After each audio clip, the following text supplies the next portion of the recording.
Les coopératives agricoles ont engagé le dialogue avec la société, justement, pour essayer de faire valoir leur travail en lançant en juin dernier une plateforme numérique, une plateforme qui valorise justement les réussites des entreprises coopératives. Je vous propose de regarder l'activité de l'une d'entre elles. Elle s'appelle la Dauphinoise. Elle s'est spécialisée dans le soja non OGM. On regarde.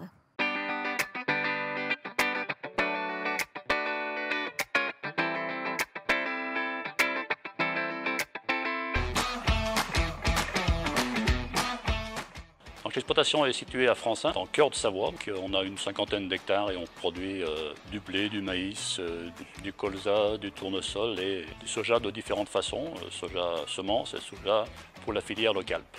Donc sur la région cœur de Savoie, le soja était déjà là dans les années 90. Après, suite à des réformes agricoles, il avait un petit peu disparu.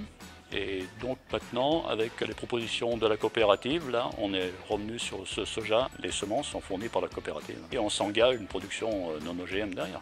Donc pour moi, le bénéfice, c'est la valorisation garantie sur 2 ans. Derrière, la structure agronomique du sol qui est nettement améliorée. Et moi, je suis très satisfait de voir que les éleveurs puissent bénéficier de cultures qui sont faites à proximité, quoi. Donc à ce jour, le tourteau de soja est produit à partir de graines qui sont produites à 100 km en moyenne des élevages, aplaties, déshuilées pour être transformées en tourteau pour alimenter le besoin des exploitations élevages du secteur. S'assurer d'une production régionale, c'est pouvoir assurer une pérennité pour garantir du non-OGM. Et puis c'est un engagement environnemental et sociétal parce que de plus en plus de consommateurs demandent à nos éleveurs cette garantie. Nous sommes au Gaillac-le-Champenois, donc exploitation familiale à Franchy en Haute-Savoie. Et nous avons 300 hectares et nous avons 145 vaches laitières.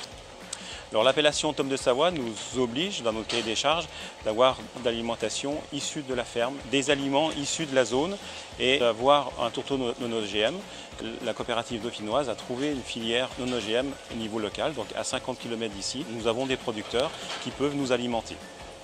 En mettant en place cette filière, la coopérative dauphinoise nous apporte de l'innovation technologique. Le deuxième élément, c'est qu'il nous apporte un prix fixe à l'année, et ça c'est important aussi pour un producteur. Et c'est aussi un appui technique au quotidien. Ça m'inspire un sentiment de fierté de pouvoir offrir aux consommateurs un produit de qualité finale. Grâce à la coopérative dauphinoise, je dégage de meilleures marges et je participe au développement des circuits courts. Au sein de la coopérative dauphinoise, nous développons la solidarité interfilière.